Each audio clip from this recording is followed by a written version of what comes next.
जो सामर्थ्य नहीं है, बड़े बड़े ऋषि मुनियों की जहां सामर्थ्य नहीं है, अपने लोगों को उस परम पावन राष्ट्र भूमि में बैठने का, रास रस की रसास्वादन वृत्ति प्रकट होने का अवसर मिला है। ये बहुत दुर्लभ रस है। जान गए कि मैं ब्रह्म हूं तो क्या, वो तो पहले भी थे, अब भी है, आगे भी है। चर्चा उसकी भी होती है, लेकिन जानने मात्र से काम नहीं बना, उसका रसास्वादन ये कठिन विषय है। जानने वाले तो हो सकता है कि लाखों मिल जाए, पर उसका रसास्वादन, रति, आत्मक्रीड़ा, आत्मवान, ऐसे ही बहुत से भगवत अवतारों की चर्चाएं, भगवत लीलाओं की चर्चाएं, पर महाप्रेम रस में डूबे हुए श्री राधा बिहारी जी का पावन लीला विलास, उसमें चित्त का लगना बहुत कठिन बात है। साधारण भक्ति चलना या वैधि सिद्धांत से चलना, करोड़ों में, लाखों में कोई ऐसे एक, लेकिन जहां बड़े बड़े देवता, ऋषि, भक्त, भगवान की सुहृद, सखा, निजजन, इनका भी प्रवेश नहीं है, उस महारस में अपने को आकर्षित किया गया। ये केवल गायन करने से और महान रसाचार्य जो रस को प्रकट करने के लिए रसिक महापुरुष जन हमें अपनी शरण में लिए, उसी से प्राप्त होता है।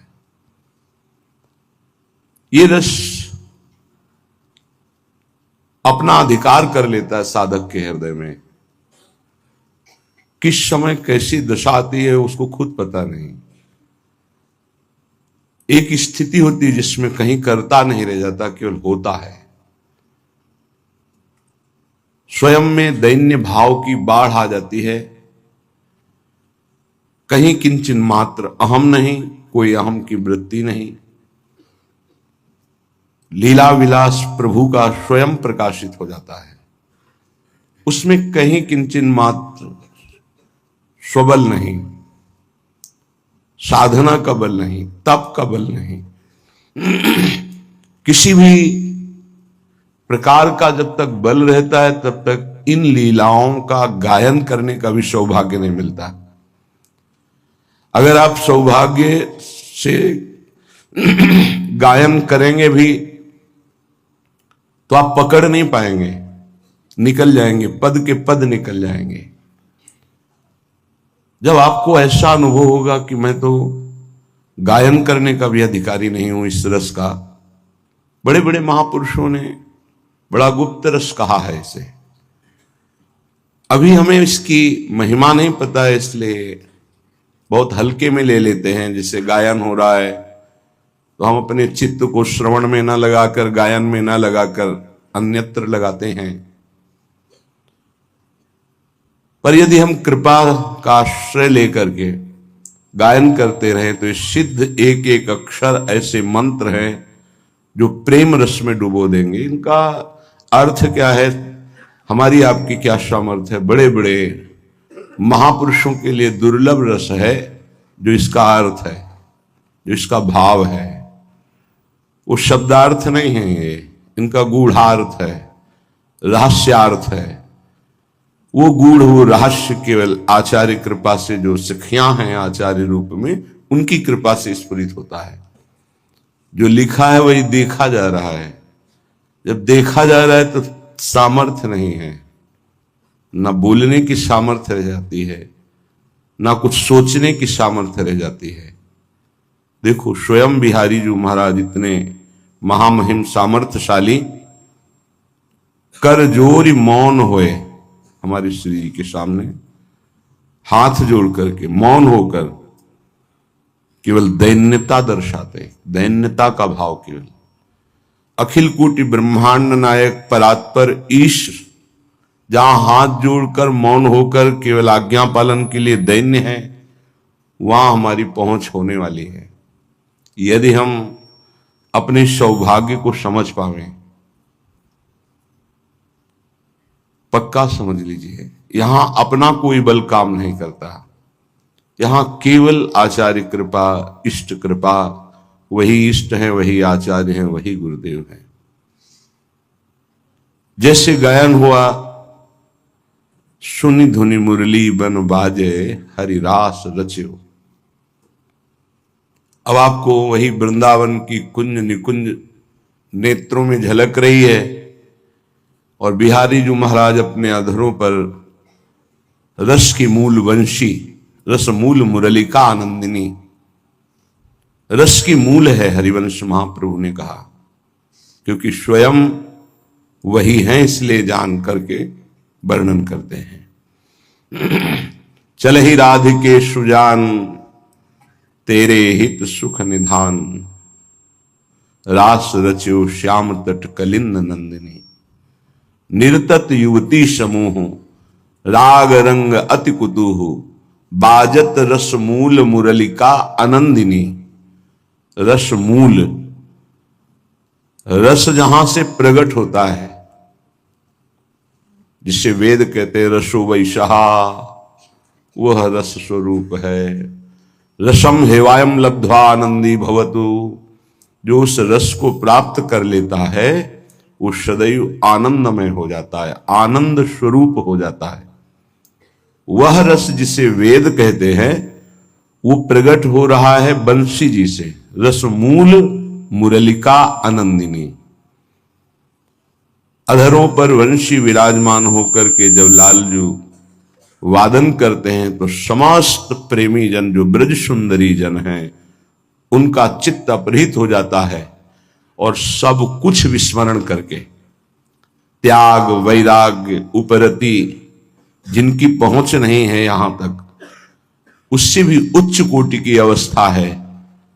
आई ब्रजनार सुनत बंसीरो, गृहपति बंधु विसारे।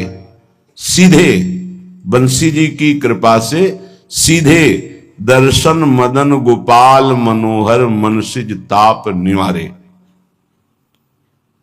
हृदय के मनुष्यज ताप का निवारण करने वाली वंशी ध्वनि, सब कुछ भुला देने वाली वंशी ध्वनि, श्री कृष्ण मिलन की प्रबल लालसा जगा देने वाली वंशी ध्वनि, रास रस में आकर्षित करके प्रवेश करा देने वाली वंशी ध्वनि, जिस रास रस में परम ज्ञान समुद्र भगवान शंकर एक रात्रि के लिए गोपी रूप धारण करके प्रवेश पाते हैं, वह रास रस वंशी जी की कृपा से अपने जैसे अधमों को प्राप्त होने का अवसर है।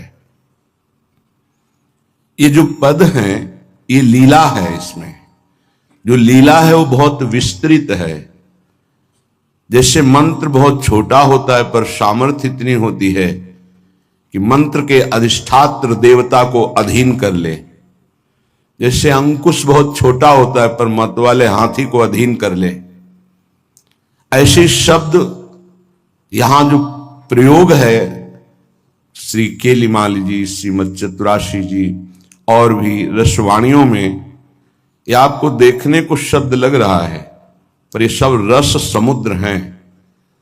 चित्त वृत्ति में जब ये लीला स्फुरित होगी तो यही दशा हो जाएगी, कर जोर भय रहे मौन। बस हाथ जोड़े मौन होकर उसका रसास्वादन।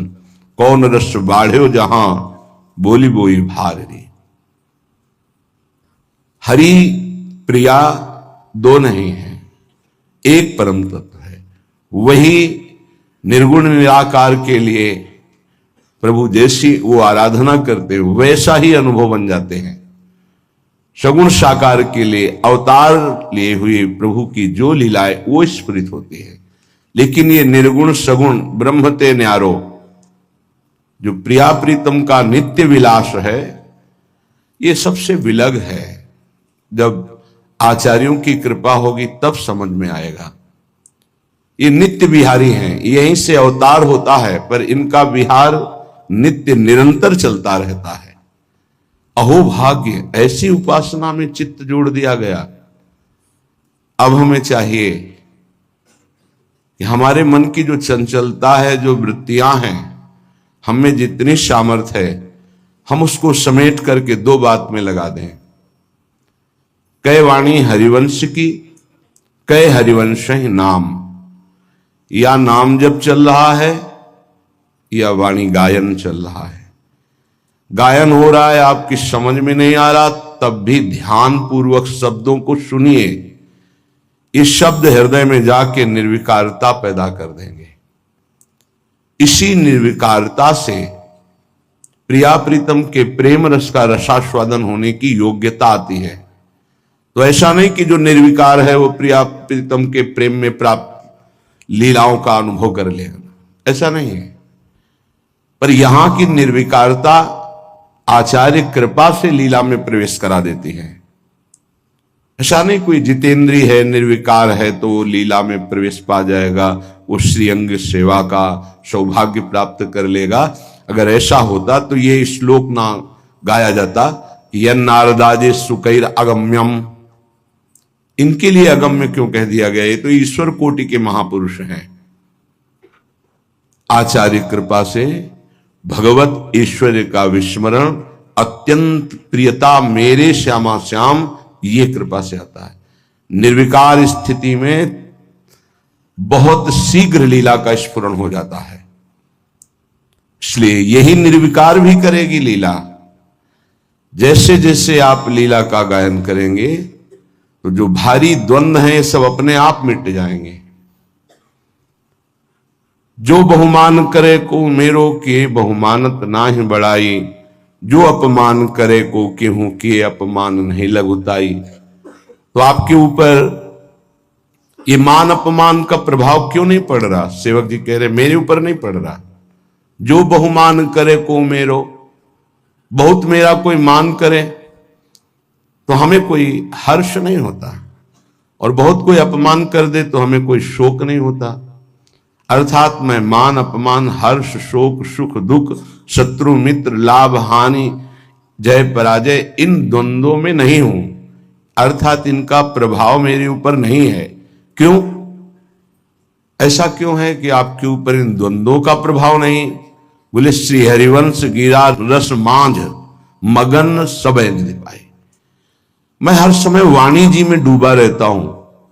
हरिवंश गिरा श्रीमद चतुरासी जी का मैं गायन और चिंतन करता रहता हूं। उसके प्रभाव से ना हमें मान का, ना अपमान का, ना लाभ का, ना हानि का, ना शोक का, ना हर्ष का, इनका कोई भी भान ही नहीं होता।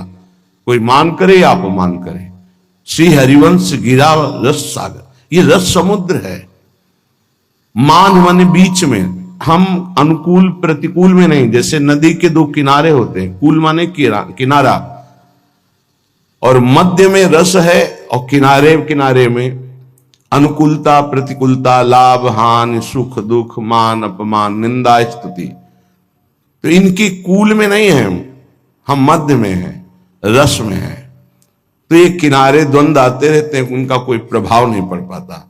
जो वाणी जी का निरंतर गायन और चिंतन श्रवण है, ये बहुत जल्दी प्रेम रस प्रकाशित करता है। ये गुरु कृपा से पता चलता है। पहले आज्ञा का पालन करने के लिए बिल्कुल तत्पर रहे, नियम पूर्वक गायन करें। बड़ा सौभाग्य है कि आप लोग वाणी गायन में बैठते हैं, इसी से श्री जी रीत जाएगी। आप मानो यहां कृपा से सब कुछ हो जाता है।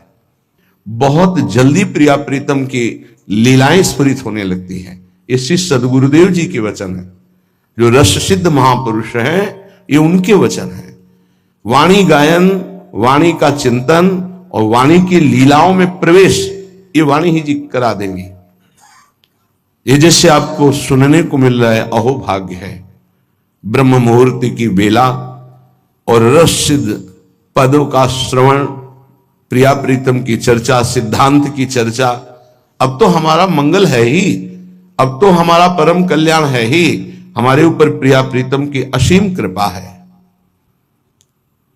सुनी धुनी मुरली बन बाजे, हरि रास रच्यो। कुंज कुंज द्रुम बेली प्रफुल्लित, मंडल कंचन मनिन खच्यो। हरि रास रच्यो। निहृतत जुगल किशोर जुवती जन। कैसी कृपा की वर्षा होती है निज जनों पर। निरतत जुगल किशोर, स्वामी नृत्य कर रहे हैं और उनके चरण आश्रित इसका पान कर रहे हैं। सोचो, आप तो माया जनित नृत्य में राजी हैं। माया जनित हाव भाव नृत्य ने आपके चित्त को चुरा लेते और एकदम समाधान मानो हो गया हो, समाधि में स्थित हो गए हो, ऐसी दशा हो जाती है। और यहां तो साक्षात प्रेम मूर्ति प्रिया प्रीतम अनंत ब्रह्मांडों के स्वामी और रसास्वादन चरण दासियां कर रही हैं और सरकार नृत्य कर रहे हैं। जिनकी चरण नख कांति प्रकट हो जाती है तो शिवादि महापुरुष तांडव करने लगते हैं। वो साक्षात बिहारी बिहारी नृत्य कर रहे हैं, अद्भुत संगीत बज रहा है, सखियां रसास्वादन करती इसका। ये ब्रह्मानंद में किंचन मात्र नहीं है सुख। जिस सुख का रसास्वादन श्रीधाम वृंदावन की कृपा से रसिक जनों की चरण धूलि की प्रताप से मिलता है, वो कहीं भी नहीं, समाधि में भी नहीं है। क्योंकि इन समाधियों की प्राप्ति श्रीपाद प्रबोधानंद आदि बड़े बड़े महापुरुषों को हुई, वो भी उनका त्याग करके वृंदावन प्रेम रस समाधि में स्थित हुए। निर्तत जुगल किशोर जुवती जन, मन मिली राग किदारो मच्यो। श्री हरिदास के स्वामी श्यामा कुंज बिहारी, नीकेरी आज प्यारो लाल नच्यो। कुंज बिहारी नीकेरी आजू प्यारो लाल नच्यो। सुनी धुनी मुरली बनबाजी, हरि रास रच्यो। श्रीपाद बोधानंद जी महाराज कह रहे हैं, ऐसी महामहिमामयी रसमयी रास भूमि की प्राप्ति यदि आपको हो गई है तो तेनाकारी समस्त एव भगवत धर्मोपि तेनाद्भुत। कैसे बतावे? श्री जी की कृपा की बाढ़ है और हमारी दुष्टता की, दोनों की होड़ लगी हुई है। वो हमें रस की तरफ खींच रहे हैं, हम विषय की तरफ जा रहे हैं। वो हमें बंधनों से मुक्त कर रहे हैं, हम स्वयं को बांधते जा रहे हैं। जबकि ऐसा सहयोग मिलने पर हमें मुक्त हो जाना चाहिए। पर एक तरफ हमारी दुष्टता की बाढ़ है और एक तरफ लाडली जी की कृपा की बाढ़ है, दोनों की होड़ चल रही। सच्ची मानिए, हम हद किए जा रहे हैं। हमारा मन, हमारी इंद्रियां, हमारा चित्त प्रभु से विमुखता की तरफ, और वो हमको अपनी तरफ घसीट रहे हैं। बस उनकी कृपा ही कृपा है। अगर उनकी कृपा ना हो तो सच्ची कहते हैं एक बार भी कोई राधा नहीं बोल सकता। ऐसा माया का दुरंत प्रभाव, एक कदम भी प्रभु की तरफ नहीं चल सकता। ऐसा आकर्षण माया का। यदि हमारे ऊपर कृपा ना होती हम सबके ऊपर, तो ये सौभाग्य न मिलता। कितनी बड़ी वस्तु मिली है। अरे यहां हो गया साधन। जो वस्तु मिली है उसका अगर स्वाद लेने लगो, गर्व करो इस बात का कि हमें कौन सी वस्तु मिली। एक एक शब्द जो है वो हृदय को विकल करता है कि कहां हमारी पहुंच थी यहां तक। जैसे हम जानते नहीं, हमको बड़ा कीमती हीरा मिल गया, जब जौहरी ने उसका कीमत बताई पर तब लगा हो भाग्य। तो हम जानते नहीं थे कि हमें अनजाने में भी क्या मिल गया। ऐसे गुरुदेव आचार्य जन महापुरुष जन ये जौहरी हैं, हमें बताते हैं कि हमें क्या कीमती वस्तु मिली। यदि ये जौहरी ना मिले तो साधारण कांच उठा करके हीरे को फेंक दें, ऐसी हमारी बुद्धि है, ऐसी ही है। पाए रतन चीन्हो नहीं दीन्हो करते डारी, ये माया श्री कृष्ण की मोह सब संसार। रतन को फेंक करके कांच उठा लेना ये हम लोगों के स्वभाव में है, पर वो तो जब जौहरी बता देता है होश में, ये बहुत कीमती वस्तु है जिसे तुम कांच के बदले में ले रहे हो, बहुत कीमती वस्तु है। देखो सुनो, तुम्हें क्या मिला है, जहां बैठे हो तुम्हें क्या मिला है, इसका फल क्या होगा। कह रहे तेनाकार समस्त एव भगवत धर्मो पितेनाद्भुतः सर्वस्मात् पुरुषार्थ तोपि परमः कश्चित् करस्थि कृतः तेनाधाय समस्तमूर्धनि पदम ब्रह्मादयस्तम नमन् त्यादेहांतमधारेण वसतो श्री वृंदावने निश्चयम्। बहुत दुर्लभ बात मिल गई, ध्यान से सुनो। जिसको वृंदावन आने को मिल गया, वृंदावन कुछ दिन रहने को मिल गया, उसके तो भाग्य हैं ही। पर इस श्लोक में कह रहे हैं कि उसके महाभाग्य हैं जिनको वृंदावन का वास मिल गया और उसने निश्चय कर लिया कि मैं वृंदावन में ही मरूंगा। यहां तेनाकारी समस्त एव भगवत धर्मोपि तेनाद्भुता, उसको जिसने निश्चय कर लिया है, त्यादेहांतमधारेण वसतो श्री वृंदावने निश्चयम, मेरी देह का पात इसी वृंदावन में होगा, दृढ़ निश्चय। इससे प्रारब्ध बदल जाता है। जैसे हमारे भाग्य में जन्म से लेकर मृत्यु तक का लिख गया है, आप अमुक जगह मरेंगे, प्रारब्ध में लिख गया। किसी के प्रारब्ध में धाम नाम रूप लीला का संयोग नहीं लिखा होता, ध्यान रखना। प्रारब्ध दो ही प्रकार का होता है, एक शुभ प्रारब्ध, एक अशुभ प्रारब्ध। शुभ प्रारब्ध पुण्य में सुख प्रदान करने वाला, अशुभ प्रारब्ध पाप में दुख प्रदान करने वाला। और वो सब प्रकृति के अंतर्गत होता है। परमात्म स्वरूप धाम नाम रूप लीला एक कृपा से प्राप्त होता है, ये प्रारब्ध से नहीं प्राप्त होता है। श्री राधिका कृपा बिन सबके मनन अगम में, यहां प्रवेश पाने में। और अखंडवास में तो जिनको वृंदा विपिन है, कृपा तिनय की होए, जब तक लाडली जी की कृपा नहीं होगा तो ये हृदय में ही नहीं आएगा कि मैं वास करूं। वास करने की तो बात जाने दो, हृदय में नहीं आएगा। अगर आपको वास मिल गया, त्यादेहांत मधारीन वसतौ श्री वृंदावने निश्चयम, ये निश्चय कर लिया कि अब अपने शरीर का पात वृंदावन में करेंगे, तो प्रारब्ध पलट गया। जो प्रारब्ध लिखा था कि तुम्हें अमुक जगह जाके मारेगा, वो सब नष्ट हो जाएगा, इस संकल्प से नष्ट हो जाएगा। क्या प्राप्त होता है? जो देह त्याग पूर्वक वृंदावन का वास स्वीकार करता है, उसे क्या प्राप्त होता है? तो बोले समस्त एव भगवत धर्मे तेनाद्भुता, भागवत धर्म की समस्त महिमा उसमें स्वयं प्रकाशित हो जाएगी धामवास मात्र से। भागवत धर्म किसे कहते हैं?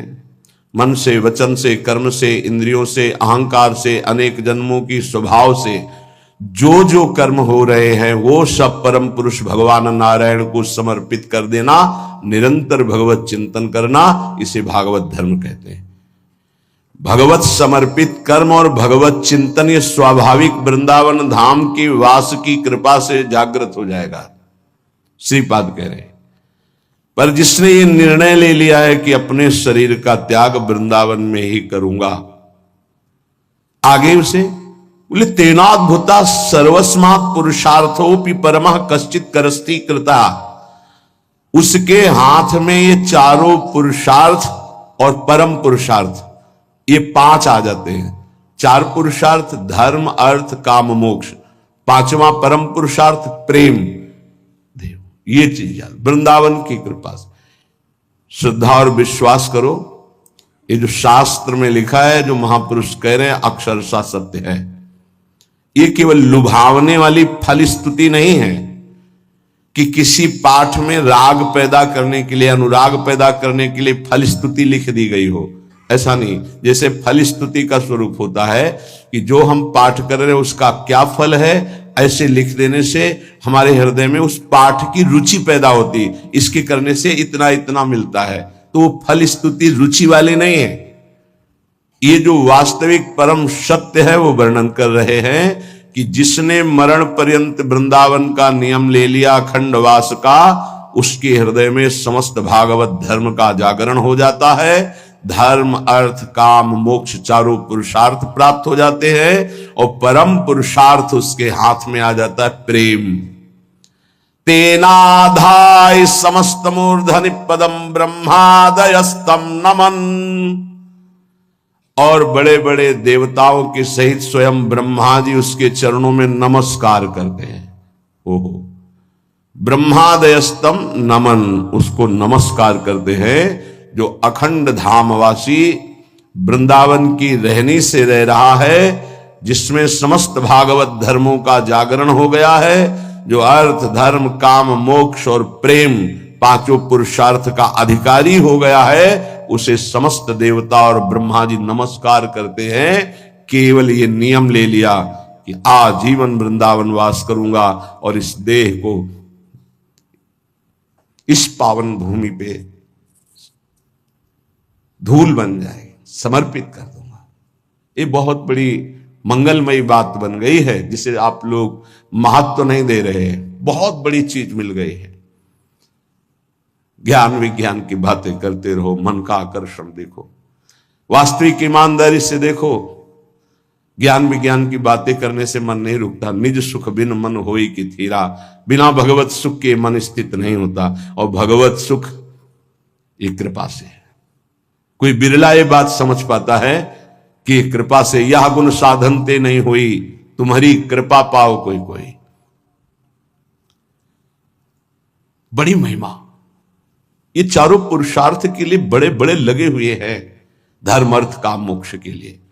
यहां स्वाभाविक धाम वास्य, तो कह रहे जिनका हृदय पवित्र होगा, जो थोड़ा भागवतिक होंगे, उनकी बात कह रहे होंगे श्रीपाद। कह रहे नहीं, ऊसरमपि हरि भक्तेर नाना दुर्मार्ग निष्ठमप्यधमम अधमम। ऊसरमपि, हृदय कैसा है? बोले ऊसर भूमि जैसा। ऊसर भूमि में चाहे जितना खाद पानी लगा दो, उसमें तृण नहीं जामेगा। ऊसर वर्षे तृण नहीं जामा, नहीं जमता। बोले हरि भक्ति के लिए उसका हृदय ऊसर भूमि के समान है कि चाहे जितना समझाओ, सिखाओ, पढ़ाओ, वो ऊसर भूमि वो समझना ही नहीं चाहता। मतलब अंकुरण ही नहीं होगा भक्ति का, ऐसे हृदय वाला है। दुर्मार्ग निष्ठ, गंदे मार्ग की निष्ठा है उसके अंदर। जैसे भक्ति निष्ठा, नाम निष्ठा, निष्ठापूर्वक भक्ति कर रहा है, निष्ठापूर्वक नाम जप कर रहा है, ऐसे वो कैसा है? बोले दुर्मार्ग निष्ठा, वो निष्ठापूर्वक पापाचरण करने वाला रहा है। ये केवल धाम की ही कृपा की बात है, निष्ठापूर्वक। श्रीपाद कह रहे हैं, नाना प्रकार से दुष्ट आचरण जो निष्ठापूर्वक करता रहा, जिसका हृदय ऊसर भूमि जैसा है, वृंदा विपिन मचिंत्यम प्रभाव, सुनो मेरे वृंदावन का चिंत प्रभाव, ऐसे के भी हृदय में मुन्मादयेत प्रेमना, प्रेमोन्माद पैदा कर देगा। ये बात धाम की कृपा, अद्भुत धाम की कृपा। हिया फिरे स्वार्थ आपने, वो भजन गहे फिरे बाह। और देश के बसत ही घटत भजन की बात, वृंदावन में स्वार्थ हो उलट भजन हुए जात। यहां स्वार्थ के लिए जा रहे हो, वृंदावन में वो भजन माना जाएगा। दोषा करो हम गुण ले सही नहा, सर्वाधमो दुर्लभ वस्तु कांक्षी, वृंदाटवी मुज्ज्वल भक्ति सार, बीजम कदा प्राप्य भवामि पूर्णः। मैं निखिल दोषों की खान हूं, मेरे में लेश मात्र गुण नहीं है, जितनी अधमता है वो सब हम में है, इसलिए मैं सर्वाधम हूं। पर मेरे हृदय में वृंदावन वास से एक आकांक्षा जो बड़ी दुर्लभ है वो जागृत हो चुकी है। प्रिया प्रीतम की उज्जवल प्रेम रसमयी दासता, मैं कब अपने लाडली लाल का अपने हाथ से श्रृंगार करूं, कब भोग लगाऊं, कब उनकी प्रतिपल परिचर्या करूं, ये सौभाग्य। मुझे विश्वास है कि श्रीधाम की रज मेरी इस कामना को पूर्ण कर देगी। वृंदाटवी मुज्ज्वल भक्ति सार बीज कदा प्राप्त भवामि पूर्ण। ये जो मेरे हृदय में कामना जागृत हुई है, अहो भाग्य, धन्य भाग्य उस हृदय का जिसके हृदय में प्रिया प्रीतम की सेवा की कामना जागृत हो गई है। ये धाम की कृपा से, भगवत प्रेमी महात्माओं की कृपा से सेवा भाव जागृत होता नहीं और सब, लेकिन सेवा भाव नहीं जागृत हो। खूब ज्ञान की नगरी से ही आए, खूब ज्ञान बातचीत बहुत। ये जो प्रिया प्रीतम के श्रेयंग की सेवा की भावना है, ये बड़ी दुर्लभ है। यदि आपको थोड़ी भी सेवा मिल चुकी है तो उसको गंवाना नहीं, यही क्रम क्रम करके आपको पहुंचा देगी। लालजू महाराज कहते हैं कि बहुत जुगों से मैं साधना कर रहा हूं प्यारी जो आपकी सेवा के लिए, क्रम क्रम करी लाधे, आज मुझे मिला है आपकी सेवा का अवसर। बिहारी जी महाराज कहे, मान जाओ तो जान जाओगे, जान जाओगे तो निहाल हो जाओगे। ये जो प्रिया प्रीतम की वृंदावन में सेवा है, जो आप जुगल सरकार विराजमान करके या राधा नाम विराजमान, ये साक्षात सेवा है। यही आपकी दिव्य सेवा में प्रवेश वृत्ति हो जाएगी, करा देगी।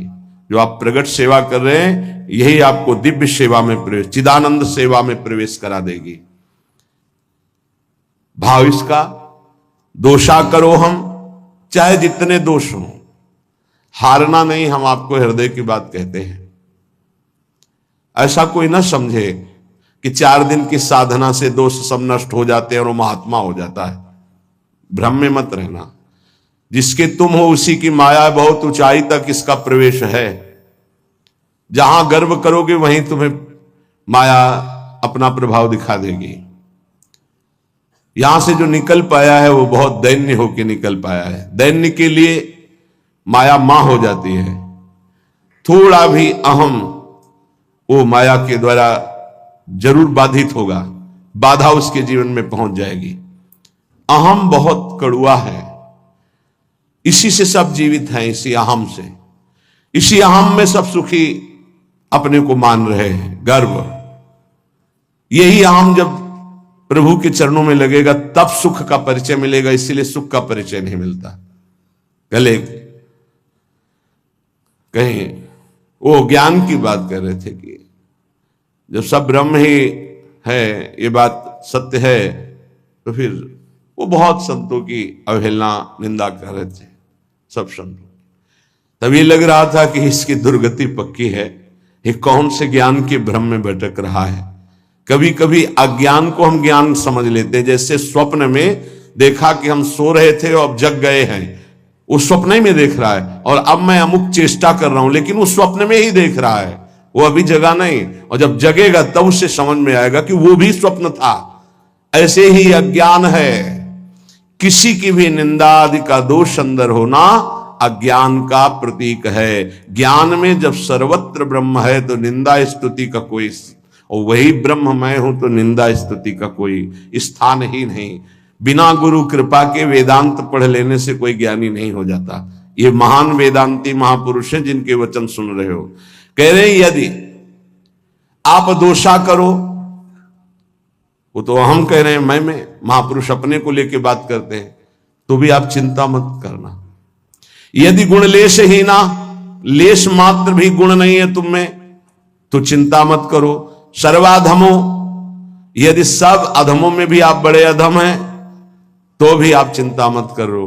दुर्लभ वस्तु कांक्षी, तुम्हारे हृदय में दुर्लभ प्रेम रस की आकांक्षा पैदा कर देगा। वृंदाटवी मुज्ज्वल भक्ति सारो, श्रीधाम वृंदावन आओ, वृंदावन का सेवन करो तो उज्जवल प्रेम लक्षणा भक्ति का प्रादुर्भाव हो जाएगा। भवामि पूर्णः, आप पूर्ण पुरुष हो जाएंगे, आप पूर्ण हो जाएंगे, आप तृप्त हो जाएंगे, जन्म जन्म की प्यास आपकी मिट जाएगी। जब भगवान सर्वत्र हैं तो हमको क्यों दर्शन नहीं देते? बहुत मंगलमयी ऐसी वृत्ति आ जाए जिसके अंदर कि जब हैं, कहा जा रहा है, रोज सुना जा रहा है, वासुदेवा सर्वमिति, भगवान वासुदेव ही सब रूप में है, श्री कृष्ण सब रूप में विराजमान है, तो वो मेरे को क्यों नहीं दिखाई देते? है तो सर्वत्र। बहुत सुंदर बात है, अगर आप इसे समझ लें, ध्यान से सुनना। भगवान ने जो ये श्लोक कहा, ये यथा माम प्रपद्यन्ते तास तथैव भजाम्यहम्, मम वर्तमान वर्तन्ते मनुष्या पार्थ सर्वशा। भगवान यहां कह रहे हैं कि मैं संसार में साक्षात विराजमान हूं, माया से ढका हुआ नहीं, साक्षात ज्यों कहते हुए सब भगवान बने हुए हैं। जैसे कुम्हार निर्माण करता है पात्रों का, तो कुम्हार अलग, चाक अलग, पात्र जिससे बने वो धातु अलग, लेकिन यहां ऐसा नहीं। यहां बनाने वाले भगवान, बनने वाले भगवान और मिटने वाले भी भगवान, वो अपने आप से अपने आप में लीन हो जाते हैं, अपने आप से अपने आप का विस्तार कर देते हैं। तो मुझे क्यों नहीं दिखाई दे रहे? जब साक्षात भगवान है, बहुत सुंदर है, अगर समझ जाओगे तो अभी आनंद आ जाएगा। मुझे क्यों नहीं दिखाई दे रहे? तो कह रहे भगवान के रूप में तुम देखना कहां चाहते हो? अपने को शरीर मान करके अपने लिए जो जो चाहिए वो देख रहे, तो भगवान उसी रूप में आपके पास है। आपने भगवान को भगवान के रूप में कब देखना चाहा? ये प्रश्न अपने अंदर, फिर उत्तर तुम्हें मिल जाएगा, इसीलिए नहीं दिखाई देते। सर्वत्र भगवान है तो मुझे क्यों नहीं दिखाई दे रहे? बोले सब कुछ स्वयं भगवान बने हैं, पर हमने अपने को स्त्री मानकर, पुरुष मानकर, शरीर मानकर, अपने लिए जो प्रिय है, भोग प्रिय है, वस्तु प्रिय है, पद प्रिय है, सामान जो जो, तो मेरे भगवान वही वही आपके सामने रूप रख के आ रहे हैं और आप देख रहे हैं। मुझे घड़ी की आवश्यकता है, तो ये घड़ी साक्षात श्री कृष्ण है, न ये पहले थी न बाद में रहेगी, वर्तमान में वही है जो पहले थे और बाद में रहेंगे, बीच में भी वही है, पक्का। उनकी दर्शन वृत्ति तुम्हारे अंदर नहीं है, तुम्हारे अंदर है वस्तु, व्यक्ति, स्थान के रूप की, सानिध्य की। तो तुम्हारे पास जो जो वस्तु, व्यक्ति, स्थान है, वो स्वयं श्री कृष्ण बने हुए हैं, पर तुमने कभी श्री कृष्ण नहीं माना। तुमने पत्नी माना, पति माना, पुत्र माना, वस्तु माना, पदार्थ माना, घर माना, दृश्य माना, इसीलिए भगवान तुम्हारे नेत्रों में रहते हुए भी दिखाई नहीं दे रहे। हम भगवान के द्वारा विस्तृत किए हुए अपने स्वरूप को, भगवान ने अपने स्वरूप को, हम उसे नहीं देखना चाहते, हम अपनी चाह वाली वस्तु चाहते हैं। जो चाह करोगे हरि उसी रूप में आपको। जैसे आप जब किसी महापुरुष का प्रभाव सुनते हैं तो लगता है ऐसा कैसे हो सकता है, तो आपको बताएं, ये सब कुछ भगवान बने हुए, जे भी तन्मय होकर वो सोचता है, जितनी तन्मय कि अब इसकी जगह ये होना चाहिए, तो भगवान ये था माम प्रपद्यन्ते तास तथैव भजाम्यहम्। भगवान उसी समय उसी रूप का त्याग करके वो रूप धारण कर लेते हैं जो वो संकल्प किया। अब आपको दिखाई दे रहा है, अभी तो माइक रखा था और अभी यहां अमुक वस्तु आ गई, ये तो बड़ा चमत्कार। ये चमत्कार नहीं है, ये तन्मयता है। आप में कौन सी सिद्धि है, लेकिन आप जो चाह रहे हैं भगवान वही रूप रख रहे हैं। बहुत सुंदर बात है, ये शायद आप समझ पाए। जैसे बालक खिलौना चाहता है तो माता पिता यद्यपि उसे गोद में बैठालना चाहते हैं, पर हटकर उसे खिलौना दे देते हैं। ऐसे ही परम दयालु भगवान यद्यपि अपने को प्रदान करने के लिए तुम्हें मानव जन्म दिया, पर तुम्हें खिलौना चाहिए विविध प्रकार के खेल खेलने के लिए, तो उन्हीं खिलौनों के रूप में श्री भगवान आ जाते हैं। आज तुम जिनसे जो बर्ताव कर रहे हो सीधे भगवान से कर रहे हो, किसी और से नहीं कर रहे।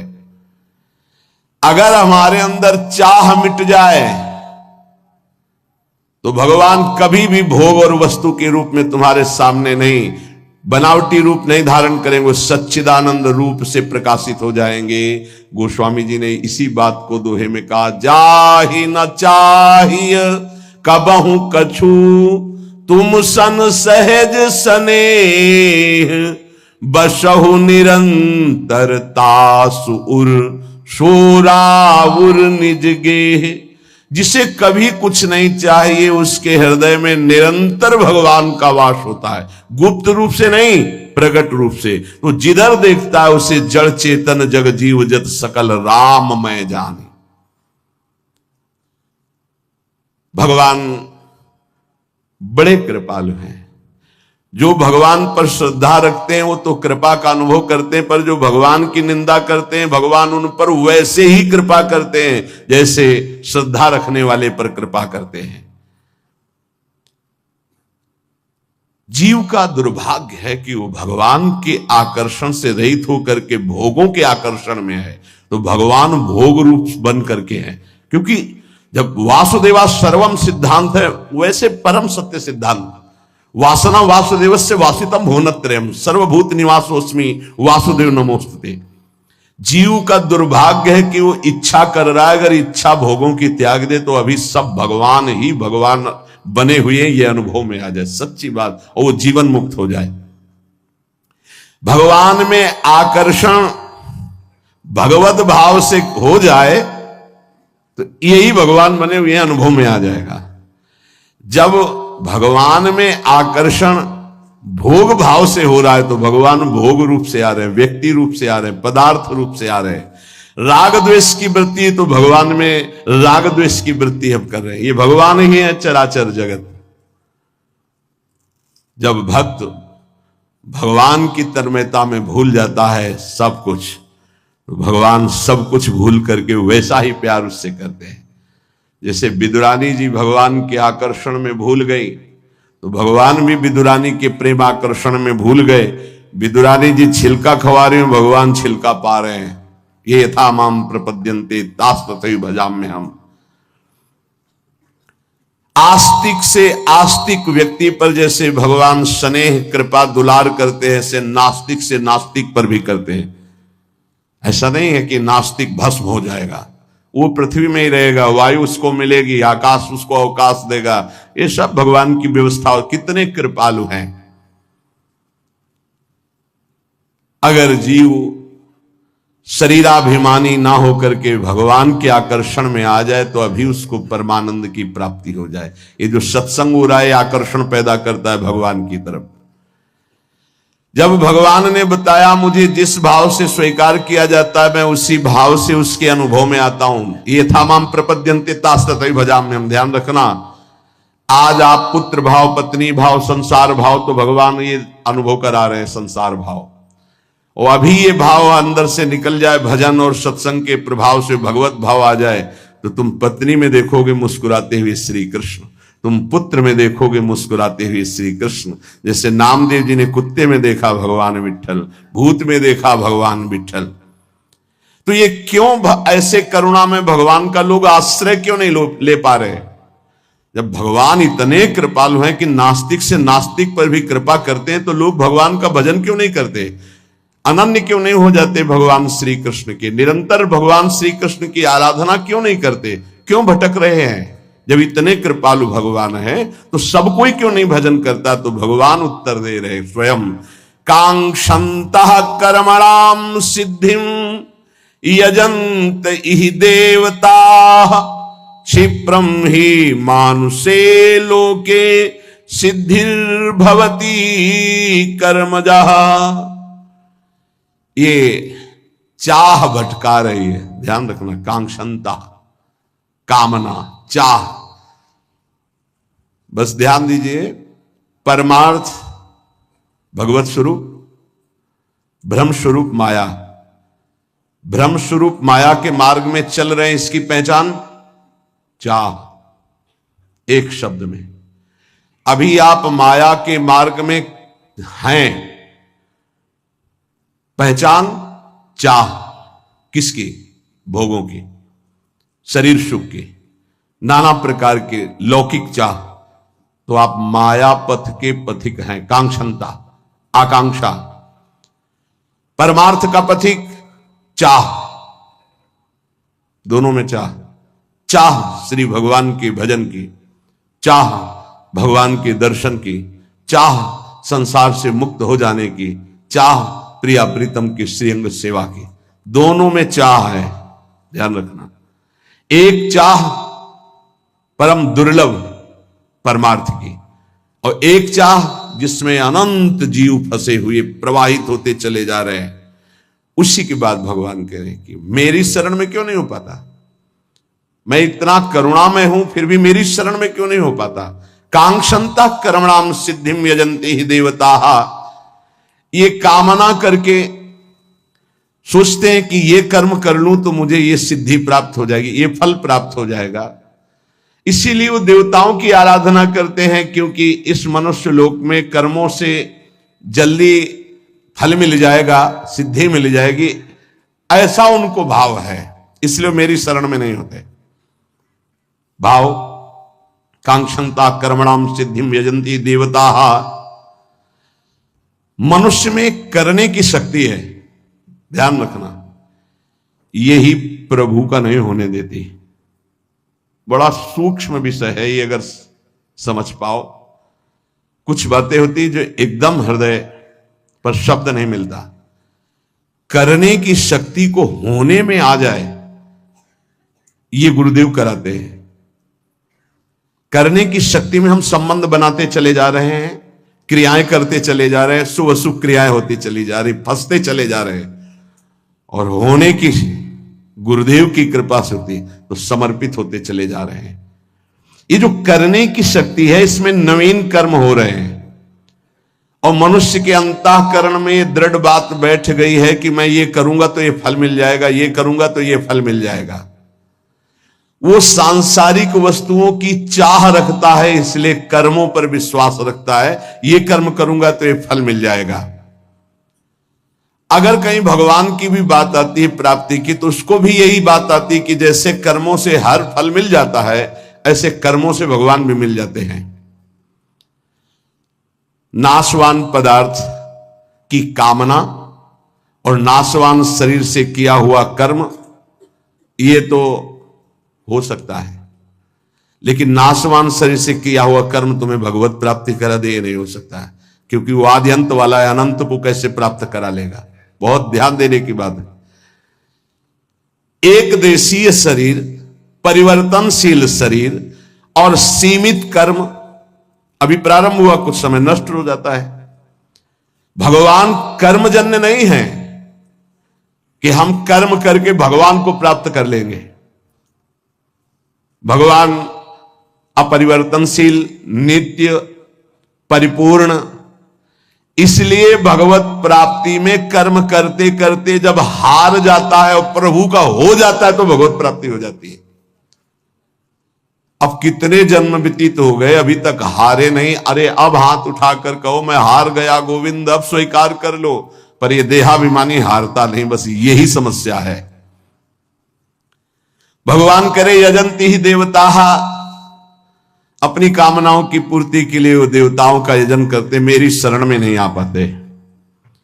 भगवान सरलता से समझ लीजिए पिता के समान है, देवता दुकानदार है।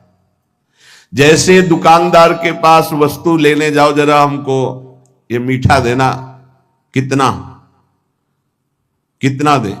बोले भूख लगी भरपेट पवा दो। हाँ तो कितना पाओगे? लगभग 1 किलो पाएंगे। तो 500 रुपया निकालो। नहीं रुपया तो नहीं, चल बाहर। ठीक है, पिता के पास गए, भूख लगी है, ये पवा दो, तो वहां ये नहीं पूछेगा कि पैसा निकालो, क्योंकि बेटा है। ऐसे इसीलिए हम कभी कभी विनोद में कहा कि बड़े ही बच्चे हो, तुम भगवान के पास जाके तो 11,000 का भोग लगा देंगे, हमारा काम कर दो। अरे ऐसा कैसे तुम सोचते हो? भगवान के चरणों में महालक्ष्मी उनके श्री चरणों को सहलाते हुए हृदय से लगाते रहते हैं। उन प्रभु को तुम कुछ चंद रुपए दे करके, घूस देकर काम कराना चाहते हो? अरे अपने पिता, अपने स्वामी यदि मांग ही आई है तो सीधे मांगो ना। जैसे बालक अपने पिता से हट करके मांगता है, उसको उचित लगेगा दे देता है, नहीं झिड़क देता है, नहीं देंगे। तुम्हारे गंदे विचार हैं, तुम्हें पैसा देंगे, गंदगी में खर्चा कर दोगे, नहीं देंगे। भगवान पिता है, देवता दुकानदार है। पिता से अधिकार पूर्वक मांगा जाता है और दुकान में पैसे देके लिया जाता है। दुकानदार को जैसे पैसे दिया जाता है, ऐसे देवताओं से काम कराने के लिए आपको कर्म करना होगा, उसका सांगोपांग, तब वो देवता तुम्हारे कर्म के अनुसार वो फल प्रदान करेगा। पर भगवान को ऐसी जरूरत नहीं है। भगवान को केवल अपनापन मानने की जरूरत है, प्रभु मेरे, बस इतनी बात है।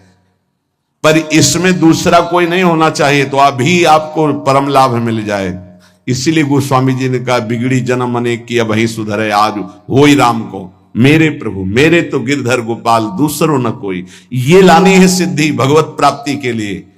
इसमें तुम्हारा कोई पसीना चुआना काम में नहीं आएगा, वो तो हारने के काम में आएगा। लगे रहो, फिर जब हार जाना कि नाथ मैं हार गया, तब कहेंगे मेरा हो जा।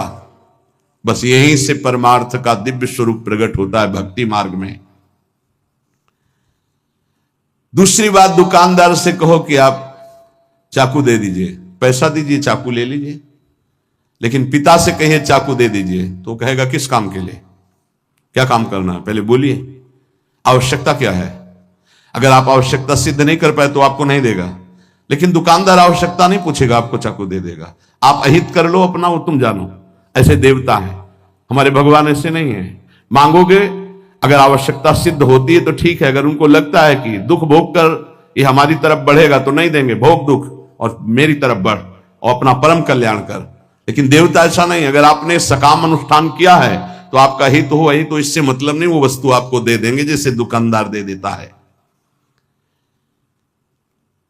पिता सदैव अपने बालक का हित चाहता है, ऐसे ही भगवान सदैव अपने शरण में आए हुए का हित चाहते हैं। ये बहुत कृपालु हैं। अगर उनसे मांगो भी तो उनके ऊपर छोड़ दो, जैसा आप चाहो वैसा करो प्रभु। क्षिप्रम ही मानुषे लोके सिद्धिर्भवति कर्मजा। ये जितनी भोग भूमियां हैं, जितने भोग के लोक हैं, जितनी भोग वस्तुएं हैं, मनुष्य चाहता है मैं कर्म करके इन्हीं भोगों को भोगूं। कृपा निधान भगवान ऐसा नहीं होने देते।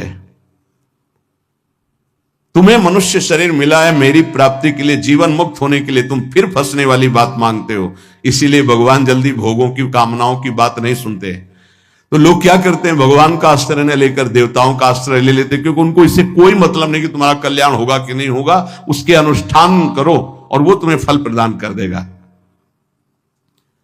कर्म संगिषु जायते, इन सबके दिमाग में बैठ गया कि ये करूंगा तो इससे ये फल प्राप्त होगा और उस फल को भोगूंगा, मैं सुखी हो जाऊंगा। ऐसा नहीं होता है। चाहे जितना आपको वैभव मिल जाए, चाहे जो पद मिल जाए, सुखी नहीं हो सकते। सुखी तभी होगे जब मन को सच्चिदानंद में लगा दोगे। इसके अलावा और कोई सुख का उपाय नहीं है। ये कई बार चर्चा में हो चुका है। मन विश्राम तभी पाएगा जब सच्चिदानंद प्रभु में जुड़ेगा। ये प्रकृति में कभी विश्राम प्राप्त ही नहीं कर सकता। तो ये जो लोग कर्मों के द्वारा प्राप्त होने वाले फल, देवताओं की आराधना के द्वारा प्राप्त होने वाले नाशवान फल हैं, ये इसी में आसक्त रहते हैं, भगवान की तरफ नहीं बढ़ते हैं। भगवान ने कहा कि यदि कर्म ही करना है तो अपनी जो धर्म सीमा के अंतर्गत है वो कर्म करो, मेरे को समर्पित कर दो, तो इससे भी तुम्हारा कल्याण हो जाएगा। चातुर्वर्णम मया सृष्टम गुणकर्म विभागशः तस्य कर्तारमपि माम विद्य कर्तारमव्ययम् न माम कर्माणि लिम्पन्ति न मे कर्म फले स्पृहा इति माम योभिजानाति कर्मभिर न सबध्यते। भगवान कह रहे मेरे द्वारा ये चारों वर्ण की व्यवस्था की गई है। पूर्व जन्म के कर्मानुसार मैं इन चारों वर्णों में जन्म देता हूं।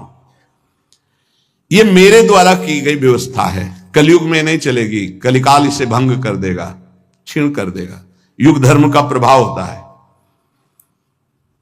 चारों वर्णों की रचना मेरे द्वारा की गई है। पूर्व जन्म के तप, भजन, साधन, कर्म के अनुसार उसका जन्म वर्ण व्यवस्था में होता है। सृष्टि का रचनाकार आदिकर्ता मैं हूं, क्योंकि मेरे से ब्रह्मा और ब्रह्मा से मन, शत्रुपा आदि सब सृष्टि का विस्तार, तो आदिकर्ता मैं हूं। मैंने रचा है ये चार वर्ण। मुझ अविनाशी परमेश्वर को इन सब का प्रादुर्भाव करने वाला होने पर भी अकर्ता ही जान। कारण कि कर्म फल में मेरी कोई आसक्ति नहीं है, मुझे कभी कोई कर्म बांध नहीं सकता है। इस प्रकार जो तत्व से मुझे जान लेता है वह कर्मों में कभी नहीं बंधता है। यह पूर्व जन्म के कर्म के अनुसार वर्ण में प्रादुर्भाव होता है जीव का। सतोगुण, रजोगुण, तमोगुण, इन तीनों गुणों से ही पूरी सृष्टि रची गई है।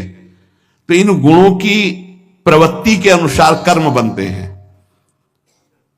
तो जिसकी बहुत सात्विक प्रवृत्ति भगवत आराधना पूर्व में हुई वो प्रथम वर्ण में, जिसकी रजोगुण सतोगुण मिश्रित वृत्तियां हुई वो द्वितीय वर्ण में, जिसके रज अधिक और तम मिश्रित वो तृतीय वर्ण में, और जिसकी तममयी वृत्ति वो चतुर्थ वर्ण में मेरे द्वारा रची गई है कर्म के अनुसार, पूर्व जन्म के तप साधन के अनुसार। अगर कोई अपने धर्म के अनुसार बर्ताव करे, पूर्व में महान बड़े बड़े भागवत हुए, अपने धर्मों को नहीं छोड़ा, अपने धर्म के अनुसार उन्होंने सिद्धि प्राप्त की है। अब कलिकाल का ऐसा प्रभाव बढ़ता चला जा रहा है कि धर्म की व्यवस्थाएं हैं सब भंग होती चली जा रही हैं। ये सनातन है, ये सनातन पद्धति है, पुरातन पद्धति है धर्म व्यवस्था। उसको अन्य भाव में ना ले जाए, दुष्ट भाव में ना ले जाए, बड़े पवित्र भाव है। श्री भगवान कह रहे हैं कि इस विभाग को मैंने इस कर्म के अनुसार किया है। अगर छोटा भाई बड़े भाई के चरणों में झुकता है तो एक प्रियता होती है, वो एक मर्यादा का पालन कर रहा है, ना कि बड़ा भाई इतना महान हो गया कि छोटा झुक रहा है। नहीं, एक धर्म की व्यवस्था है कि बड़े भाई को भगवत स्वरूप मान करके चरण छुआ जाता है उसकी आज्ञा में। स्वयं भगवान जब लीला करते तो अवतार लेते, तो देखिए अगर लक्ष्मण जी छोटे भाई बने तो कैसे अनुशासन में, वही जब बलराम जी रूप में बड़े भाई बने तो चरण छू करके भगवान बात करते हैं, दादा दाऊ दादा। इसमें अर्जुन का कोई दोष नहीं है। हमें लगता है कि इसमें सुभद्रा जी की ही अनुमति है ऐसा। और जब लक्ष्मण रूप में होते तो भगवान की भ्रकुटी के भगवान स्वयं लीला करके दिखाते हैं। पर कलिकाल की ऐसी मलिनता बढ़ती जा रही, धर्म का ह्रास होता जा रहा है, कोई धर्म की व्यवस्था को नहीं समझता है। बिना धर्म की व्यवस्था के सत्कर्म होना बड़ा असंभव, बड़ा असंभव। इसीलिए सब बहते चले जा रहे, कोई मतलब नहीं, केवल एक विषय रह गया, अपनी इंद्रियों को तृप्त कर लें, उदर पोषण हो जाए, बढ़िया कपड़ा लत्ता पहन ले, मनमानी भोग भोग ले, बस इतना रह गया। इसीलिए कोई परम पद, मोक्ष, जिज्ञासा, भगवत भाव बहुत कम रह गए। श्री भगवान कह रहे कि मेरे इस रहस्य को कोई जान जाए कि जैसे मैं कर्म करता हूं लेकिन कोई फल की आकांक्षा नहीं, कोई कर्म मुझे बांध नहीं सकता, ऐसे ही तुम्हें कोई कर्म नहीं बांध सकेगा। यदि अपने धर्म के अनुसार आचरण करते हुए उसे भगवत भाव में समर्पित कर दे। एवं ज्ञात्वा कृतम कर्म पूर्वैरपि मुमुक्षु भी कुरु कर्मयु तस्मात् त्वं पूर्वैः पूर्वतरम कृतम। पूर्व काल में मुमुक्षुओं ने इसी प्रकार जानकर कर्म किए हैं, इसलिए अर्जुन तू भी पूर्वजों द्वारा सदा से किए जाने वाले कर्मों को ही उन्हीं की तरह कर। मुमुक्षु माने होता है मेरा कल्याण हो जाए, मैं मुक्त हो जाऊं। ये हजारों जन्मों की पवित्र साधना के बाद उत्पन्न होता है, इसीलिए यह किसी के हृदय में जल्दी नहीं उत्पन्न होता। भारी व्याकुलता कि मैं मुक्त हो जाऊं बहुत कठिन है। जब तक संसार के किसी भी भोग में राजी हो तो मुमुक्षुता नहीं जागृत होगी। कहीं राजी नहीं है, अब मुझे मुक्त होना है। जैसे बच्चा किसी भी खेल में नहीं खेल रहा, बस रोना ही रोना है, तो मां उसे गोद में उठा लेगी। मुमुक्षुता। अब मैं मुक्त होना चाहता हूं। कौन मुक्त होना चाहता है? बिरला कोई। ये मुमुक्षुता ही बड़ी दुर्लभ है। मोक्ष और भगवत प्राप्ति, मुमुक्षुता है, मैं भगवत प्राप्ति करना चाहता हूं। ऊब गया संसार से, नहीं उबा। वृद्ध शरीर हो गए, फिर भी नहीं उबा। मृत्यु नजदीक आ रही, फिर भी नहीं उबा। आखिरी श्वास तक उब जाता तो भगवान की प्राप्ति हो जाती। आखिरी श्वास में राधा बोल दे, भगवत प्राप्ति हो जाएगी। अभी रास्ते में एक श्लोक लिखा, किसी विज्ञ ने दिखाया, ऐसे लिखा, भगवान शिव पार्वती जी से कहते हैं, जो राधा राधा कह के पूजन करता है, राधा राधा कह के दंडवत करता है। अभी दिखाया था श्लोक, बोले छोटी सी पूजा वस्तु है, राधा राधा कह के बहुत बड़ी हो गई, हरि उससे प्रसन्न हो गए। कितना सुंदर हमको मिला है राधा नाम। भगवान अर्जुन को कहते हैं कि मुमुक्षुता, मैं मुक्त होना चाहता हूं। तो कैसे मुक्त हो गए?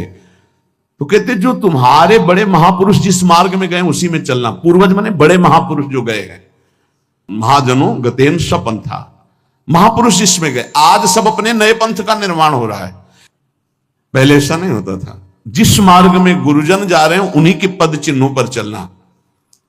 मनमानी, आज मनमानी अधिक मात्रा में। कोई महापुरुष बिरला ही आचार्य परंपरा की महिमा को लेकर के चलते हैं, नहीं तो अपने मन के अनुसार कभी परमार्थ नहीं होता। परमार्थ के अनुसार मन बनाया जाता है। सिद्ध बनने के लिए सिद्धों के अनुसार चलना होता है, तब सिद्ध होता है। यहां मनमानी अधिक हो रहा है, गुरुमानी शास्त्रमानी बहुत कम। अपने कर्तव्यों का जो हमारे पूर्वजों ने, महापुरुषों ने किया, वैसे करोगे तो आप मुक्त हो जाओगे, आपका कल्याण हो जाएगा। अन्यथा बंधन नहीं है। आप कर रहे हो मुक्त होने के लिए, लेकिन मनमानी तो वो बंधन ही है। जैसे पीछे भगवान ने उदाहरण किया था जनकादि आदि का, विवस्वान का नाम लिया, मनु का, इक्ष्वाक आदि का। भगवान कह रहे हैं मुमुक्ष को, जो संसार से मुक्त होना चाहता है, बहुत ध्यान देने का विषय कह रहे हैं, उसे महापुरुषों का अनुगमन करना चाहिए जो आचार्य परंपरा से है। यह परंपरा इसीलिए बनी हुई है कि हमें कोई भूल चूक नहीं होगी। मनमानी से हम अपने मन को ना जोड़े, हम आचार्य परंपरा से जुड़े। आप जिस भक्ति में, अभेद भक्ति में चलना चाहो तो आद्य गुरु भगवान शंकराचार्य जी हैं। सखा भाव में चलना चाहो महामहिम श्री भगवान वल्लभाचार्य जी हैं। जो भाव लो, महामहिम निम्बारकाचार्य जी, रामानंदाचार्य जी, रामानुजाचार्य जी, श्री हिताचार्य जी, श्री स्वामी हरिदास जी, महाप्रभु चैतन्य, ये बड़े बड़े महामहिम स्वरूप भगवान ने धारण किए मार्ग प्रशस्त करने के लिए। हमें महापुरुषों के पद चिन्हों पर चलना है, मनमानी नहीं। भगवान कहते कि मुमुक्षुओं को जानकारी करके, जिस मार्ग में हम चल रहे हैं, आचार्य परंपरा से सिद्ध होते चले जा रहे हैं, आचार्य परंपरा से उपासना आ रही, उसी पे हम अपने चित्त को जोड़ें। जो भाव हमारे अंदर हो, शांत भाव, दास्य भाव, सख्य भाव, वात्सल्य भाव, किसी भाव से तो वही चला जाता है। शांत भाव का मतलब मोक्ष का भाव, मुक्त हो जाना। जो अपने कर्तव्य कर्मों का पालन नहीं करता, महापुरुषों का अनुगमन नहीं करता, वो सिद्ध नहीं हो पाता, वो मुक्त नहीं हो पाता है। कर्म करता रहता है, पर वो, जैसे बहुत दिनों से कोई व्रत रह रहा है और बहुत एक दोष बढ़ रहा है, मैं इतने दिनों से ऐसा, बड़ा सूक्ष्म विषय से संसारी नहीं जानेंगे, प्रभावित हो जाएंगे। इतने दिनों से केवल पानी, लेकिन जो तस्मात् शास्त्रम प्रमाणम, तो इसका कोई महत्व नहीं। गर्व कर रहे हो, अन्य की निंदा कर रहे हो, क्या ज्ञान है? देव भाव ही तो है। तो देव भाव में चाहे जो कुछ करो, उसका देव भाव त्याग करके फिर वो जो कर्म करते हुए योग में स्थित रहता है, वही कर्म योगी भगवत प्राप्त होता है।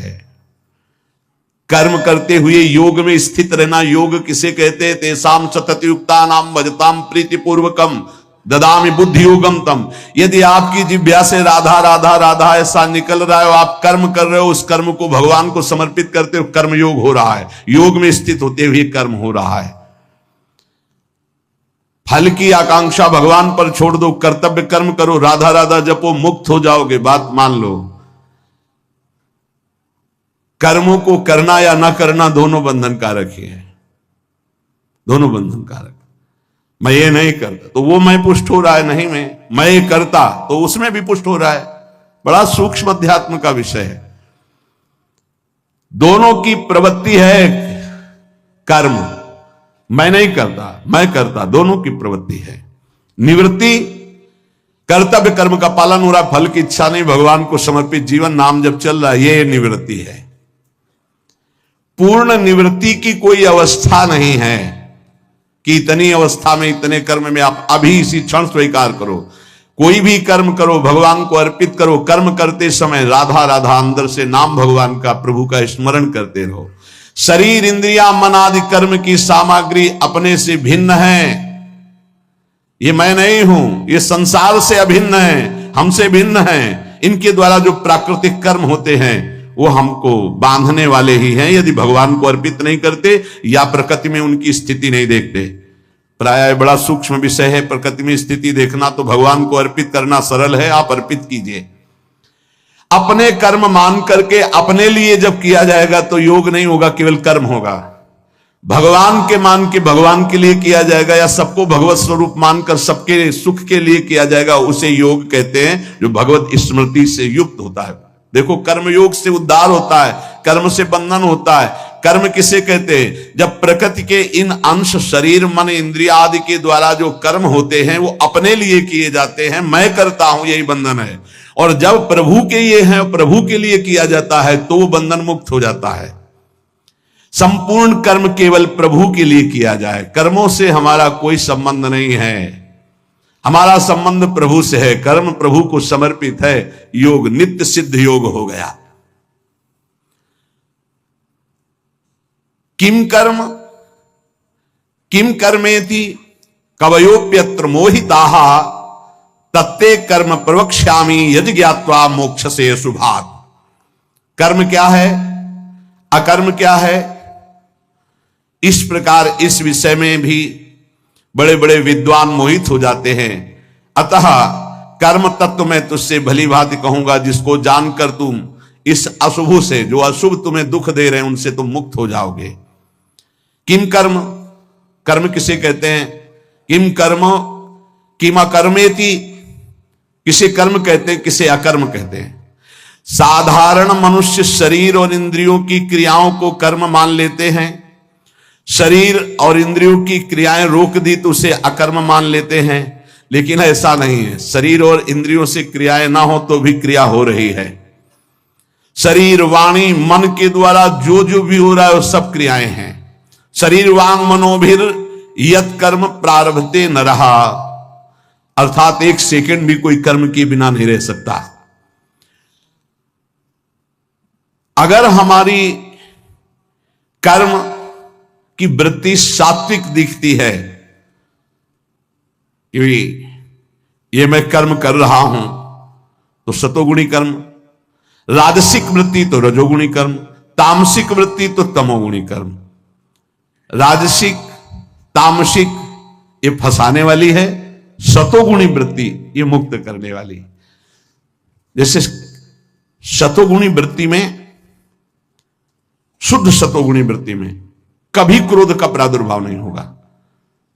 जैसे एक दिन आर्मी के कुछ जवान आए थे, तो खान पान के विषय, तो जैसी परिस्थिति हो उस परिस्थिति में रहकर भगवत स्मृति करते हुए राष्ट्र सेवा करो।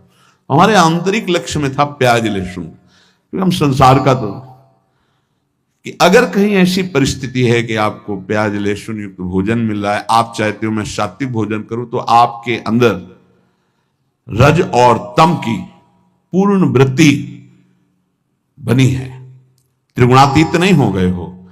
शतोगुणी भोजन की व्यवस्था का तात्पर्य बहुत ऊंची होती है। धर्म के द्वारा कमाया हुआ सात्विक पात्रों में, सात्विक रसोई में, सात्विक वृत्ति के द्वारा भगवत चिंतन करते हुए बनाया हुआ, फिर उससे भगवत अर्पित कर, अब सतोगुणी भोजन हुआ।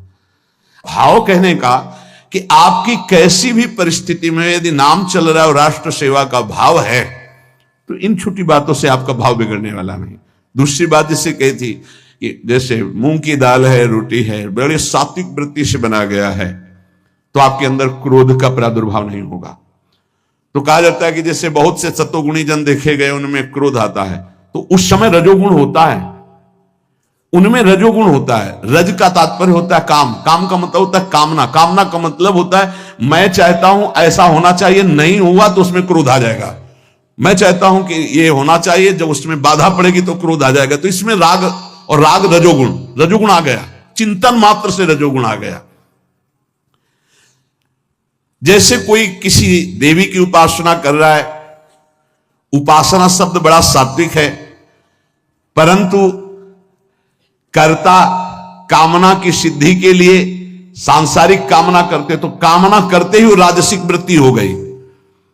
अब वही राजसिक वृत्ति तामसिक वृत्ति होने में देर नहीं लगेगी यदि कुसंग हो जाए।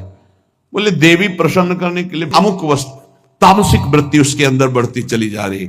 अब वो ये नहीं समझ पा रहा है कि मां है, मां को किसी अपने संतान की बलि से कभी प्रसन्नता नहीं होती। यदि कर्ता की फलेच्छा ममता आसक्ति नहीं है तो जब कर्म करेगा तो उसमें बंधेगा नहीं, और इष्ट देवता बहुत जल्दी प्रसन्न हो जाएंगे केवल सात्विक आचरण से। बाहरी क्रिया से आंतरिक ज्ञान का प्रकाश नहीं हो जाता है। इन विषय में शास्त्रों को जानने वाले बड़े बड़े विद्वान मोहित हो जाते हैं।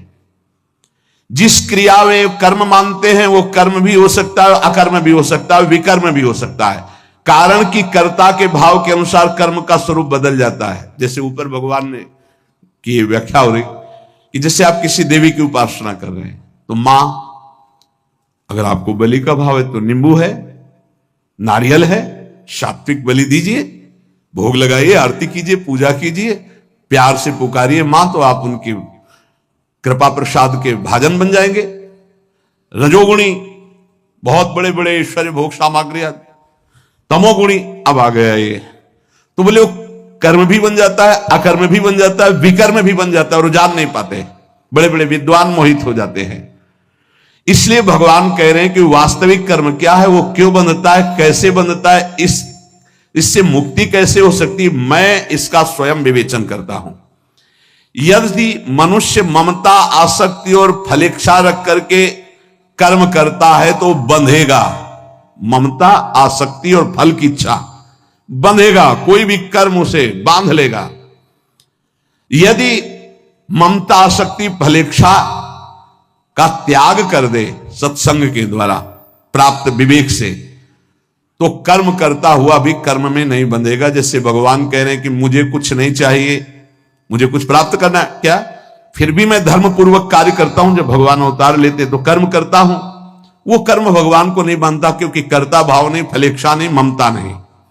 यदि ममता, आसक्ति और फलेच्छा नहीं है तो कर्म करते हुए भी कर्म नहीं हो रहा है, नहीं बंध रहा है।